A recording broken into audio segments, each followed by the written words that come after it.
अस्सलाम वालेकुम everyone, welcome back to another episode of Cheel उड़ी।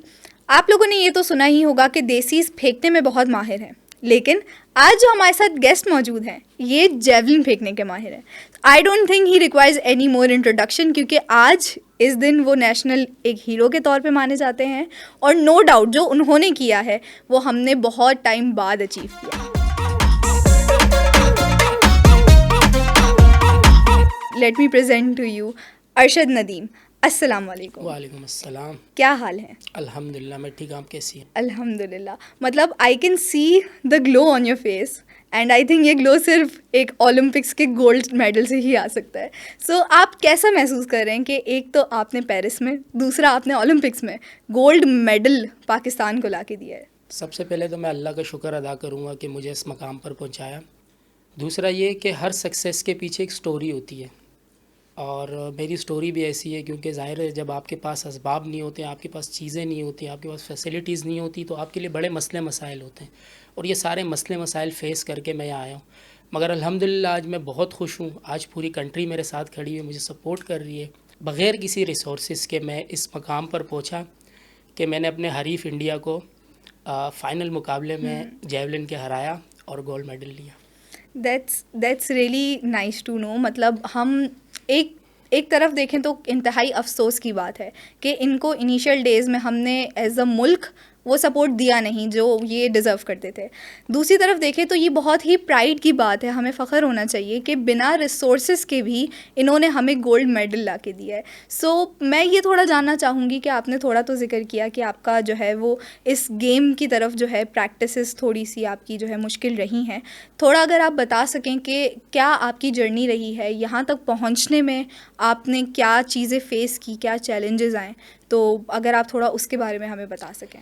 देखिए, अगर मैं चैलेंजेस की बात करूं तो वो इतने हैं कि मैं गिनवा गिनवा के थक जाऊंगा। बहरहाल जो मेन चैलेंज था वो ये था कि पंजाब के एक छोटे से गांव में या चन्नू से निकलकर इतने बड़े गेम ओलंपिक में जाना, ये बहुत बड़ा चैलेंज था। बिल्कुल। और चैलेंज एक ये भी है कि जब आपको सपोर्ट नहीं होती, आपके पीछे कोई स्पॉन्सर नहीं होता, तो बड़े मसले मसाइल होते हैं। और हमारी जो कौम है माजरत के साथ, वो सिर्फ क्रिकेट को सपोर्ट करती है, दूसरे गेम्स में जो है उनका रुझान नहीं है। तो ये भी एक बहुत बड़ा चैलेंज था। और ज़ाहिर सी बात है, गरीब का बच्चा जब निकलता है तो उसके लिए बड़े चैलेंजेस होते हैं, वो फेस किए और अल्हम्दुलिल्लाह आज सब आपके सामने। तो अब मैं थोड़ा सा ये जानना चाहूँगी कि अगर मैं अपनी बात करूँ तो लास्ट वीक तक शायद मुझे नहीं पता था जेवलिन क्या होता है, ऐसे ही काफ़ी आवाम के लोगों को नहीं पता था। आपका इस स्पोर्ट्स के साथ इंट्रोडक्शन कैसे हो? आपको कैसे पता चला कि जेवलिन भी कोई स्पोर्ट है और आप उसमें अच्छे हैं? तो ये आपको कैसे पता चला? आपकी प्रैक्टिसेस वगैरह किस तरह से हुई? ये इसका स्टार्ट ऐसे हुआ कि मैं अपने ज़ाहिर गांव देहात में ईंट वगैरह होती है, तो मैं वहाँ पर ईंटें फेंका करता था।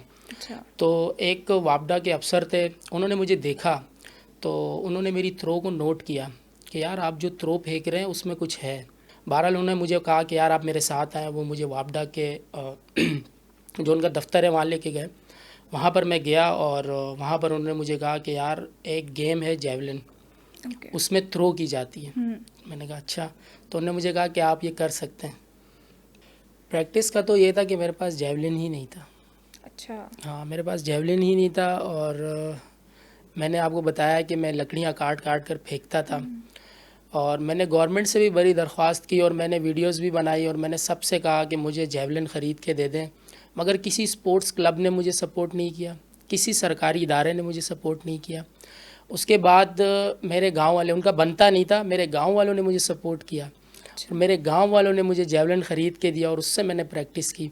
That's really inspiring. मतलब अगर हम देखें तो रिजिलियंस जो हम कहते हैं कि कम रिसोर्सेज में वो कर जाना जो कि शायद एक रिसोर्सफुल बंदा भी नहीं कर सकता। I think you are a perfect example of that. साथ ही साथ किस्मत का लिखा कोई नहीं मिटा सकता and I think you are living proof of it, क्योंकि एक छोटे से गांव में आपको आपका किसी कोच का आपको देखना और आपको इस स्पोर्ट से मुतारफ़ कराना, I think that is something, हम कोइंसिडेंस तो नहीं कह सकते, दिस इज़ समथिंग जो आपकी डेस्टिनी थी, आई बिलीव। और मैंने आपकी वीडियोस देखी वो जेवलिन थ्रो की। मतलब मेरे घर में everyone was pausing at your pose क्योंकि वो इतना परफेक्ट जेवलिन का थ्रो था कि बस मेरे दिमाग में आया था कि बस ये बंदा मुझे उठा के ना जर्मनी फेंक दे, ऐसे ही जिस तरह से जेवलिन फेंका है। तो आई वांट टू नो क्या ये पॉसिबल है? बिल्कुल ये पॉसिबल है, मगर मैं आपसे यही कहूँगा कि अपने मुल्क में रहें, क्योंकि हमारे मुल्क में किसी भी चीज़ की कमी नहीं है। बिल्कुल। क्या जर्मनी, क्या फ्रांस, सब चीज़ें यहाँ पर हैं। अगर हमारे हुक्मरान थोड़े से लॉयल हो जाए अपनी कंट्री के साथ और स्पोर्ट्स को सपोर्ट करें, तो मेरे ख्याल से पाकिस्तान से अच्छा मुल्क कोई नहीं है। I agree with that and I hope कि ये चेंज आए और जल्द आए। आप पाकिस्तान में अपना क्या फ्यूचर देखते हैं? सपोर्ट तो बहुत मिल रही है। पिछली दफ़ा भी जब मैं ब्रॉन्ज़ जीत के आया था तो काफ़ी लोगों ने मुझसे वादे किए थे, काफ़ी लोगों ने वीडियोस बनाई थी कि हम आपको जो है ना वो सपोर्ट करेंगे। काफ़ी लोगों ने सपोर्ट के नाम पे मतलब सपोर्ट नहीं किया, सिर्फ अपनी वीडियोस बनाई कि हम आपको सपोर्ट करेंगे और सपोर्ट नहीं किया। वकार ज़का भाई हैं, वो आए एयरपोर्ट पे, मुझे उन्होंने वेलकम किया था। अच्छा। उन्होंने अपना वादा जो है वो निभाया। काफ़ी बहुत से लोग थे जिन्होंने आज तक अपना वादा नहीं निभाया, तो अफसोस होता है कि यार आप सपोर्ट करें ना। और बहुत से टैलेंटेड लड़के हैं जिन्होंने बॉक्सिंग की है, जिन्होंने बहुत से स्पोर्ट्स में महारत रखते हैं, वो अपने मेडल्स पहन के बर्गर बेच रहे होते हैं। तो कभी कभी अफसोस होता है ऐसा ना हो कि मैं भी कल किसी बर्गर के टीए पे खड़ा होकर बर्गर बेच रहा हूँ। तो इसी तरह अगर सपोर्ट मिलती रही तो इंशाल्लाह कुछ कर जाएंगे। नहीं, हम सबकी उम्मीद है कि ऐसा ना हो एंड आई थिंक हमें एज अ नेशन इस बात को मेक श्योर करना चाहिए कि हमारे जो हीरोज़ हैं वो एक ट्रेंड बन के ना रह जाएं। ऐसा ना हो कि हम 2 हफ्ते बाद 3 हफ्ते बाद उन्हें भूल जाएं। We should actively advocate for them, we should actively look out के वो किस तरह से अपनी फील्ड्स में प्रोग्रेस कर रहे हैं। अगर आपकी बात करूं तो आपने ब्रॉन्ज़ भी जीता था, आज आप गोल्ड जीत के आए हैं। मुझे नहीं लगता कि आप आइडल बैठने वाले हैं। मुझे लगता है कि आप आगे और भी स्पोर्ट्स करते रहेंगे और इसी तरह मेडल्स इंशाल्लाह हमारे मुल्क के लिए लाते रहेंगे।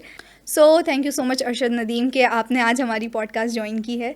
और towards the end I think इस पॉडकास्ट से हम यही जो है वो चीज़ समझेंगे, सीखेंगे कि हमें अपने हीरोज़ को सपोर्ट करना चाहिए और सिर्फ एक हफ़्ते के लिए नहीं, हमें लाइफ लॉन्ग उनको सपोर्ट करना चाहिए और इंस्टीट्यूशंस को पुश करना चाहिए कि वो यहाँ भी इन्वेस्टमेंट्स करें। सो आई होप आज की पॉडकास्ट आप सबके लिए जो है बहुत इन्फॉर्मेटिव रही होगी। हमें प्लीज़ कमेंट करके बताएं कि आप क्या चाहते हैं कि हम अगला किस टॉपिक पे पॉडकास्ट करें। Keep watching चीलू।